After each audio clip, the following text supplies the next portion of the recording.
Salom hammaga. YouTube kanalimga xush kelibsiz.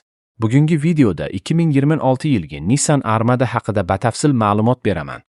Agar siz katta, qulay va kuchli yo'l tanlamas avtomobil izlayotgan bo'lsangiz, ushbu model siz uchun juda qiziqarli bo'lishi mumkin. 2026 Nissan Armada Nissan kompaniyasining to'liq o'lchamli premium SUV modeli bo'lib, u zamonaviy dizayn, yuqori darajadagi texnologiyalar va kuchli texnik imkoniyatlarni o'zida mujassam etadi. Ushbu avlod yanada zamonaviy tashqi ko'rinish, yaxshilangan salon va yangi dvigatel bilan taqdim etilgan. Tashqi dizayniga to'xtaladigan bo'lsak, old qismida katta radiator panjarasi, ingichka LED faralar, kunduzgi LED chiroqlar va sport uslubdagi bamper avtomobilga jozibador ko'rinish beradi.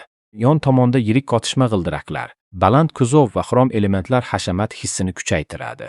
Orqa qismida esa zamonaviy LED fonarlar va keng yuk eshigi joylashgan. Salon juda keng va hashamatli.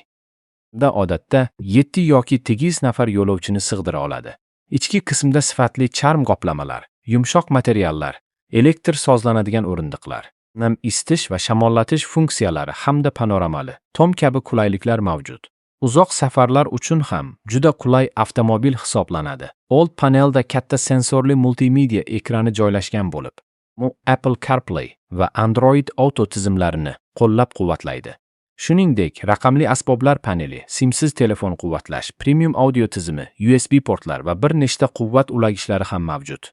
2026 Nissan Armada yangi 3.5 litrli V6 2 turbinali benzin dvigateli bilan jihozlangan. U taxminan 125 o't kuchi va 700 Nm atrofidagi aylanish momentini ishlab chiqaradi.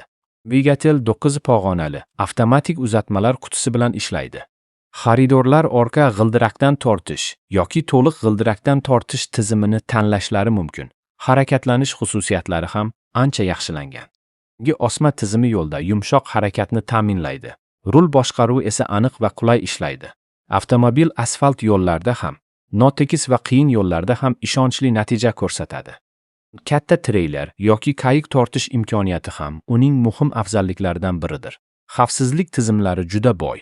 Unga avtomatik favqulodda tormozlash, adaptiv kruiz nazorati, yo'lakni ushlab turish yordamchisi, ko'r nuqtani kuzatish tizimi, orqadan kelayotgan transportni aniqlash, 360 darajali kamera old va orqa park sensorlari hamda bir nechta xavfsizlik yostiqchalari kiradi. Yoqilg'i sarfi avtomobilning katta o'lchami va kuchli dvigatelini hisobga olganda o'rtacha darajada bo'lib, shahar va trassa sharoitiga qarab farq qiladi. Dvigatel avvalgi V8 motorga nisbatan samaraliroq va tejamkorroq ishlaydi. Afzalliklari orasida kuchli dvigatel, keng va qulay salon, zamonaviy texnologiyalar, yuqori tortish quvvati, hashamatli interyer va ilg'or xavfsizlik tizimlarini sanash mumkin.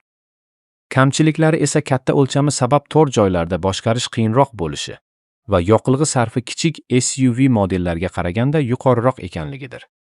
Xulosa qilib aytganda, 2026 Nissan Armada oilaviy sayohatlar, uzoq masofali safarlar va og'ir yuk yoki treyler tortish uchun mo'ljallangan kuchli, qulay va zamonaviy premium SUV hisoblanadi. U zamonaviy dizayn, yuqori unumdorlik, keng salon va zamonaviy xavfsizlik texnologiyalarini birlashtirgan bo'lib, o'z sinfidagi eng kuchli raqobatchilardan biri sanaladi.